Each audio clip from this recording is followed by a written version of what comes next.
Hey, what's up, y'all? I got a quick update about the Dallas school shooting. Let's get into this. The headrest had to match the quality and the expectations of this iconic chair. Suspect in a school shooting that left 4 people injured in Dallas has reportedly turned himself in. Hello, everybody. I'm Heather Hayes. And I'm Steve Eager. A law enforcement source says the suspect turned himself in late tonight after the shooting that happened early this afternoon at Wilmer Hutchins High School in southeast Dallas. Of the 4 injured, officials say 3 of the victims were shot. The injuries range from non-life-threatening to serious. Late this afternoon, Dallas ISD officials revealed the suspect was not yet in custody, but stopped short of saying whether the suspect was a student, how they got the gun inside, or any details about how the shooting unfolded. Fox 4's David Santendry has been in touch with the family members of the suspect, and he is live with more to tell us. David?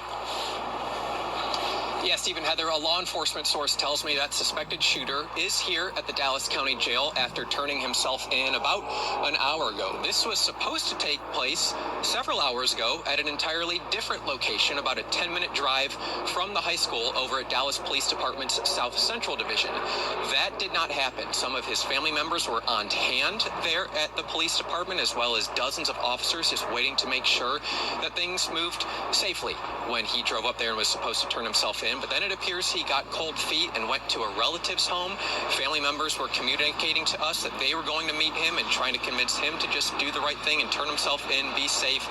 And again, here about an hour ago, he drove himself over here to the Dallas County Jail and turned himself in, according to multiple law enforcement officials. Right now, we'll take you back to where this all began earlier today. This is a tragic situation, and I know everyone wants answers. Wilmer Hutchins High School, a crime scene Tuesday afternoon. Dallas Fire Rescue confirms a school shooting. 3 people, ages 15 to 18, taken to hospitals after being wounded by gunfire. The 4th, age unknown, described as having a musculoskeletal injury to the lower body. What are they not doing up there? Parents concerned about how a gun made it to campus. All DISD schools have clear backpack policies from elementary all the way up. So what is it that they are not looking for?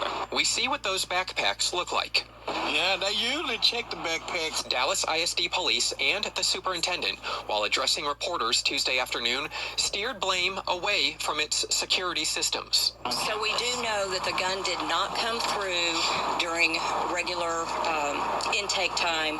So it was not a failure of our staff, of our protocols, or of the machinery that we have. It did not come in through regular intake. Can you expand on that? I cannot We're not going to expand, but we do appreciate your time. Thank you so much. We were only able to take 2 questions, and we appreciate your time. Can you talk? The district stopped its briefing after taking only 2 questions from a group of a couple dozen journalists.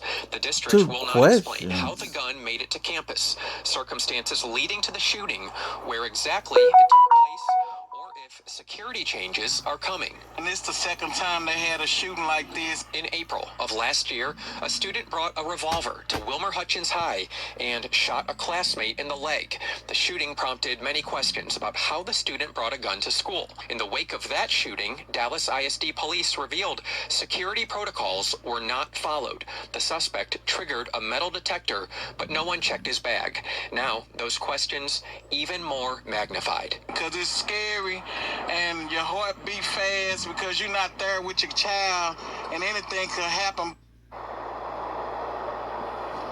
So family members of that suspected shooter have provided us with his name and age, but we're not going to release that until some officials here within Dallas County release it, or Dallas ISD's police department. They are the lead on this investigation. Obviously, a whole lot of questions we still are trying to get answered regarding to what led to this shooting, more on the suspected shooter and those victims involved. Steve, Heather, back to y'all. Yeah, just a couple of questions first. Any updates on those who were injured, David?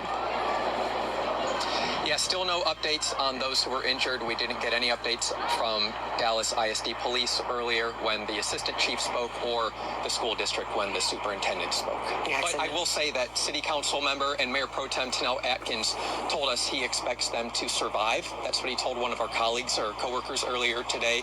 But to what extent they are injured, we don't know right now. Well, and were family members able, I know you're no name, that sort of thing, but were family members able to, I don't know, share any insight or what was going on with this suspect or anything at all with the emotion of all this?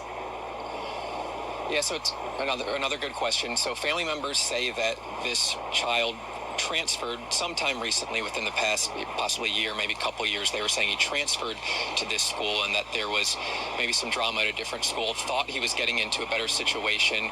They believe he may have been a victim of bullying. That's just what the family was telling us, but we have to wait and see what law enforcement tells us, any information that comes out confirmed in a police affidavit or anything like that. So probably too early to speculate. Right.